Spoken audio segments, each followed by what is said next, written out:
Chapitre 8 de la chute de l'homme, du péché et de la cause du péché. Au commencement, Dieu a créé l'homme à son image, dans la justice et une vraie sainteté. Il était bon et droit.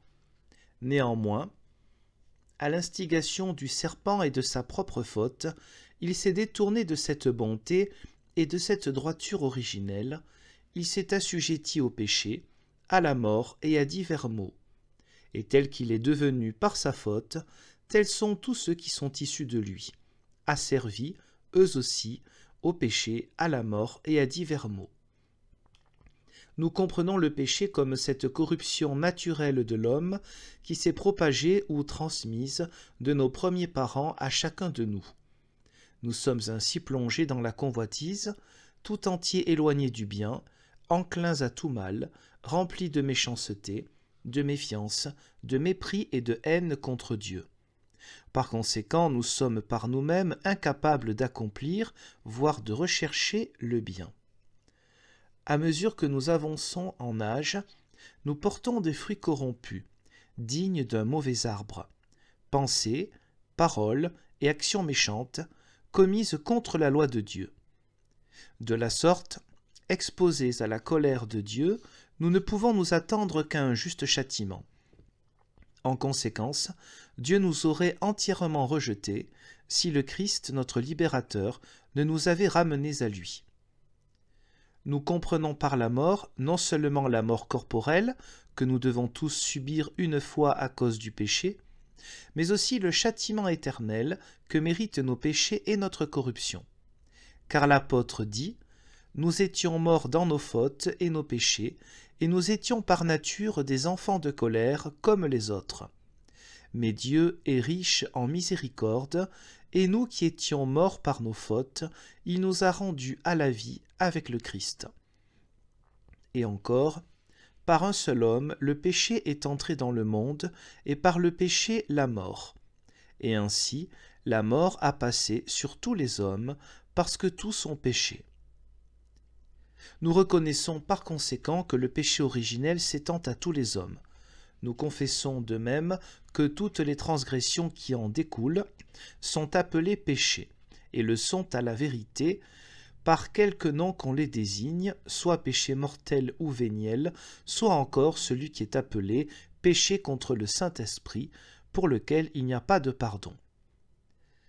Nous confessons également que tous les péchés ne sont pas d'une gravité égale, bien qu'ils découlent tous d'une même source de corruption et d'incrédulité. Les uns sont plus odieux que les autres. Aussi le Seigneur nous enseigne-t-il qu'au jour du jugement, le pays de Sodome sera traité moins rigoureusement que la ville qui aura rejeté l'Évangile. Nous condamnons ainsi les erreurs de ceux qui ont proféré des enseignements contraires à ces doctrines, principalement Pélage et tous les pélagiens, aussi bien que les jovinianistes qui, comme les stoïciens, considéraient que tous les péchés sont égaux. Nous approuvons pleinement à cet égard l'enseignement qu'Augustin a puisé dans les Saintes Écritures et défendu par elles. Nous condamnons aussi Florin et Blastus, contre lesquels Irénée a écrit, ainsi que tous ceux qui considèrent Dieu comme l'auteur du péché, vu que l'Écriture dit expressément « Car tu n'es pas un Dieu qui prenne plaisir à la méchanceté, tu as de la haine pour ceux qui commettent l'injustice.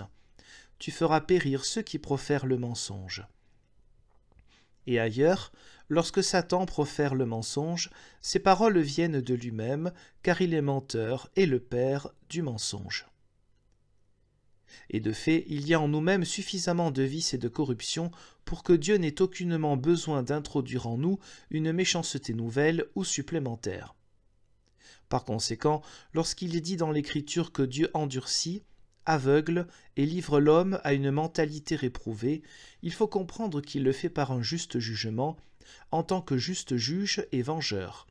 Enfin, toutes les fois que, dans l'Écriture, il est affirmé ou qu'il nous semble que Dieu commet quelque mal, cela ne signifie pas pour autant que l'homme ne commette pas le péché. Mais Dieu permet que cela se fasse et ne l'empêche pas, et ce par son juste jugement, alors qu'il l'aurait empêché s'il l'avait voulu. Ou alors, il tourne en bien la méchanceté de l'homme, comme il a employé le péché des frères de Joseph. Ou encore il gouverne de telle manière les péchés qui ne se déchaînent pas et ne font pas tout le mal qu'ils pourraient faire. Augustin dit à ce sujet, d'une façon mystérieuse et ineffable, ce qui se fait contre la volonté de Dieu ne se fait pas, pourtant sans sa volonté, car l'action ne se ferait pas si Dieu ne permettait pas qu'elle se fasse.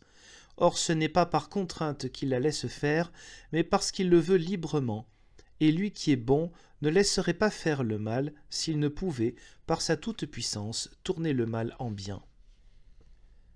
Pour ce qui est des autres questions, Dieu a-t-il voulu la faute d'Adam? L'a-t-il poussé au péché? Pourquoi n'a-t-il pas empêché sa chute? Et ainsi de suite, nous les considérons comme des questions oiseuses, à moins que l'impudence des hérétiques ou d'autres hommes importants ne nous oblige à les aborder à partir de la parole de Dieu, comme les saints docteurs de l'Église l'ont souvent fait. Nous savons en effet que Dieu a interdit à l'homme de manger du fruit défendu et qu'il a puni sa transgression.